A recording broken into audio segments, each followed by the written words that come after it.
എല്ലാവർക്കും നമസ്കാരം. പുഷ്പ 2-ന്റെ ട്രെയിലർ എത്തിയിട്ടുണ്ട്. എന്തുകൊണ്ട് പുഷ്പ 2 കാണണമെന്ന് ചോദിച്ചു കഴിഞ്ഞാൽ ഒരൊറ്റ കാരണമുള്ളത് ഫഹദ് ഫാസിൽ മാത്രമാണ്. പുഷ്പ 1 ഓക്കെ ആയിരുന്നു, അതിനപ്പുറത്തേക്കൊന്നുമില്ല. പക്ഷെ പുഷ്പ 2-ല് നസ്രിയ പറഞ്ഞിട്ടുണ്ട് ഫഹദ് ഫാസിൽ ആട്ടി തിമിർത്തിട്ടുണ്ടെന്ന്. അപ്പോൾ അതുകൊണ്ട് അത് കാണാൻ വേണ്ടിയുള്ള വെയിറ്റിംഗ് ആണ്. ട്രെയിലറിൽ പുള്ളിക്ക് എന്തെങ്കിലുമൊക്കെ കാണുമായിരിക്കും, അതാണ് നമ്മൾ വെയിറ്റ് ചെയ്തിരിക്കുന്നത്. അതിൽ ഞാൻ ആ ട്രെയിലർ ഒന്ന് കണ്ടുപിടിക്കട്ടെ. ഇതെന്താടെ അഡ്വർടൈസ്മെന്റ് ഉമാരും തുടങ്ങി ആനയൊക്കെ ആണല്ലോ തുടക്കത്തില്. കാട്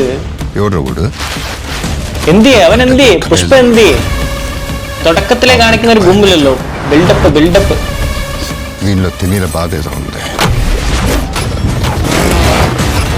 നല്ല കട്സ് വന്നിട്ടേ नाम छोटा है लेकिन साउंड बहुत बड़ा. ലുക്ക് പഴയ ലുക്ക് അടിപൊളിയായിട്ടോ. എപ്പോഴും കുറച്ചും കൂടെ താത്തിരുന്നെങ്കിൽ കൈ നിലത്ത് കൊണ്ടുവരുന്നു. കുറച്ചല്ല ബോഡിയാണോ? ഓ സിഗരറ്റ് വലിക്കണ പുഷ്പ. ഒരു KGF-ന്റെ ഒരു കോപ്പിയടി ചില സ്ഥലത്തുണ്ട് കേട്ടോ. കാരണം കുറച്ചും കൂടെ വൈൽഡാ, കാട്ടു പരിപാടികളാണ്. മന്ദാനിക്ക് റോൾ ഉണ്ടല്ലോ ഇത്തവണ. പ്രപഞ്ചകാല സൂപ്പർ സ്റ്റാർ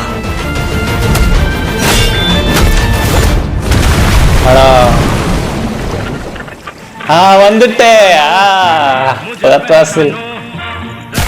ഇങ്ങനെ പൊളിയാട്ടോ പാർട്ടിയിലെ പുഷ്പ. പാർട്ടി ഉണ്ട്. ഷോട്ട്ഗൺ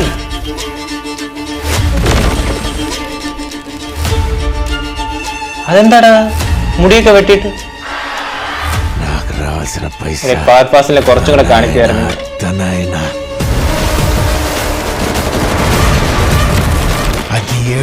ഇതിലും ചന്ദനത്തടി തന്നെ കേട്ടോ, ചവന്ന ചന്ദനം. సముద్రాలు దాటున్నా పోయి తెచ్చుకునేదే పుష్ప.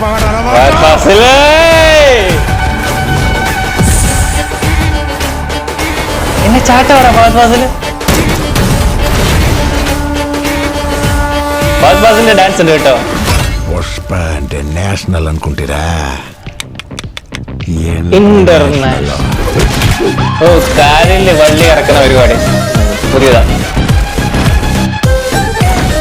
കൊറേ മിഷൻസ് ഉണ്ടെന്നാ കേട്ടോ തോന്നുന്നു, കൊറേ സ്ഥലം. അതെന്തുവാടാ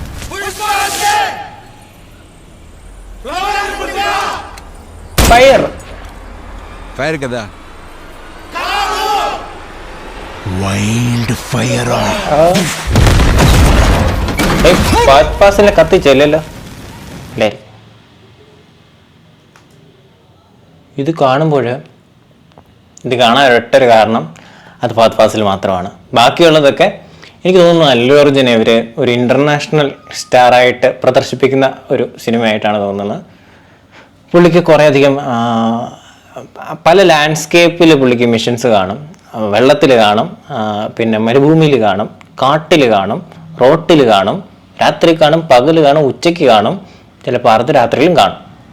അങ്ങനെ കുറേയധികം മിഷൻസ് ഉള്ള ഭയങ്കര രസമായിട്ട് ബിൽഡ് ചെയ്തേക്കുന്ന ഒരു ആക്ഷൻ പാക്ഡ് അല്ലു അർജുൻ സിനിമ with Fahadh Faasil, one and only Fahadh Faasil. അത് ഫഹദ് ഫാസിൽ പറക്കണ സാധനമൊക്കെ ഉണ്ട്, ഓടിച്ചാടി പറക്കണ റോപ്പിലുള്ള പരിപാടികൾ ഫഹദ് ഫാസിൽ പിടിച്ചിട്ടുണ്ട്.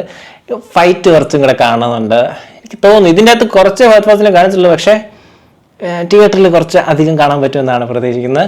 One and only reason for watching Pushpa 2 is Fahadh Faasil. Pushpa 1 എനിക്ക് അത്ര കണ്ടിരിക്കാം, ഓക്കെയാണ്, അത്രേ ഉള്ളൂ. പിന്നെ KGF-ന്റെ ബാക്ക്ഡ്രോപ്പാണ്, നമുക്ക് മനസ്സിലാവും. KGF 2-ന്റെയും ബാക്ക്ഡ്രോപ്പ് ഉണ്ടാവുമെന്ന് നമുക്ക് തിയേറ്ററിൽ കാണുമ്പോൾ പറയാം. ഏതായാലും ഭയങ്കര എക്സൈറ്റഡ് ആണ്, കാരണം ഭയങ്കര പഞ്ചിങ് ആയിട്ടുള്ള ഒരു ട്രെയിലർ തന്നെയാണ്. പിന്നെ DSP ആണ് മ്യൂസിക്. അതുകൊണ്ട് എനിക്ക് കങ്കവയിൽ നമ്മൾ കണ്ടതാണ്, പക്ഷേ ഈ അല്ലു അർജുൻ്റെ ഒക്കെ മൂവി വരുമ്പോൾ കുറച്ചും കൂടെ സ്റ്റാൻഡേർഡ് ആയിട്ടുള്ള മ്യൂസിക് നമുക്ക് പ്രതീക്ഷിക്കാം. ഏതായാലും ഡിസംബർ 5-ന് T-Power രാവിലെ 4 മണിക്കത്തെ ഷോക്ക് കണ്ടിട്ട് കിളിവാറ് വരുന്നൊക്കെ ഓർക്കുമ്പോഴാണ് മിക്കവാറും കാണും കേട്ടോ 4 മണിക്കത്തെ ഷോ. നല്ല സിനിമ ആയിരിക്കട്ടെ എന്ന് തന്നെ നമുക്ക് പ്രതീക്ഷിക്കാം. ബൈ.